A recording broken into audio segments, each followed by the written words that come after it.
Whether it's Darren Lehman, the first cricket player ever to be found guilty of racism and slapped with a 5-match ban, or the very cocky player-turned-commentator Dean Jones, who was sacked after calling South African player Hashim Amla a terrorist on air, the Aussies and racism have shared an unpleasant but close relationship.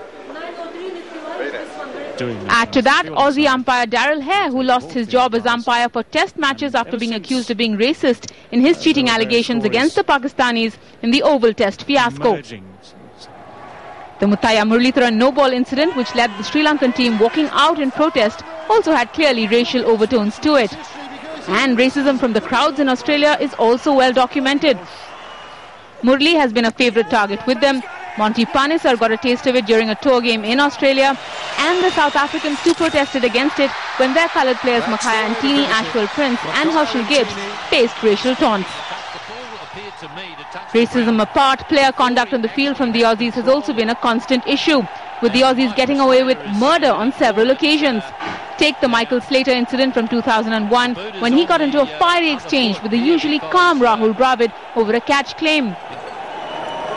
Or the Glenn McGrath-Ramnaresh Sarwan spat, where McGrath had very clearly crossed the line but against whom no action was taken, leading to a pretty major uproar.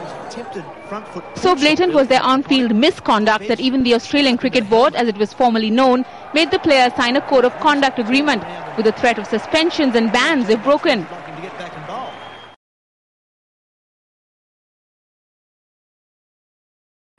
Well, up first news, which is shocking and in fact very, very unsettling to all those people who have families or friends studying in Australia. Yet another student from India has been attacked in Melbourne. This attack taking place on Monday. Baljinder Singh, we believe, was alone when he was robbed and stabbed by two men in the stomach. That's him on your television screen. Baljinder is now recovering in hospital.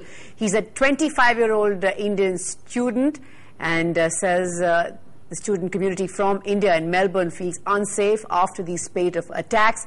This latest attack occurred near a railway station. Police say they're looking for any witnesses who may have seen two men in the area, aged about 20. And that, of course, comes just days after news broke of a horrific attack on 4 Indian students at a party in Australia. One of the students, Shravan on your television screen, is in coma. We believe he's rather critical and is battling for his life. In fact, the nightmare for those students refuses to end. Their homes were burgled even as they recovered in hospital. Well, in a separate incident in Melbourne earlier this month, another Indian student was thrashed on a train by a group of men. Police have released CCTV footage of the bashing of an Indian student, hoping the public can help identify the perpetrators. We believe 2 men have been arrested in connection with that attack.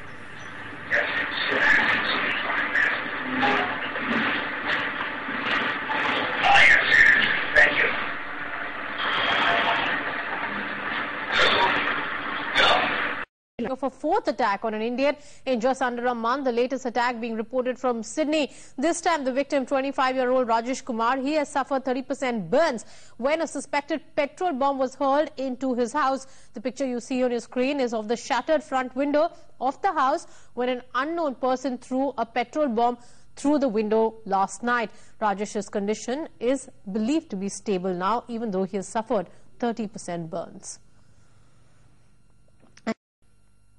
This has to stop.